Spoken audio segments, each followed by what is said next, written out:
ও মালিক, কি ব্যাপার তোমার? 10 দিন হলো এইদিকে আর হাগতে ফাগতে আসছো না। হাগা ফাগা বন্ধ করে দিয়েছে নাকি? আরে হ্যাঁ রে ভাই, তুই ঠিক বলতিছিস।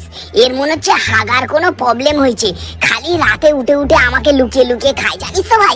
আরে ধুর বাড়া, কি বকছিস? মালিক, তুই মিথ্যে কথা বলতেছো কেন? ওকে ওকে বলে দাও যে নতুন তুমি ইংলিশ সিট লাগিয়েছো, সেই জন্য ওর কাছে যাচ্ছ না। কি কি বলছিস তুই?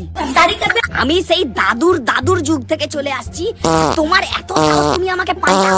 ভাগ শালা, তোকে পাল্টাবে না তো কি করবে? তোর কাছে গেলে কি মালিক ফোন ঘাটতে পারে? কতবার তো তোর হলুদ ধুয়ে মালিকের ফোন পড়ে গেছে, 4-4টে ফোন পাল্টেছে তোর জন্য।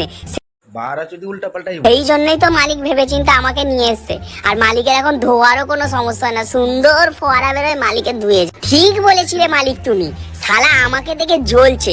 তুই চিন্তা করিস না ভাই, তোর কাছেও মালিককে পাঠিয়ে দেবো কখনো কখনো। এই, তোরা রসগুলো তাড়াতাড়ি টেনে নিয়ে লুচির মতো ফুলে যা। আজকের ছুটির দিন আছে, মার্কেটে আমাদের খুব ডিমান্ড। কেন রে রাসগুল্লা, মার্কেটে তুই একাই আছিস নাকি? আমাদের কোনো ডিমান্ড নাই আছে মার্কেটে?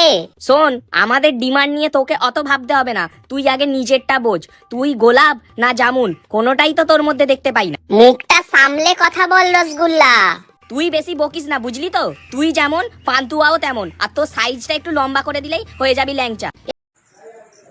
এই রসগোল্লা, কি বললি তুই? এটা কি বললি? একদম ওর সাথে আমাদের তুলনা করবি না।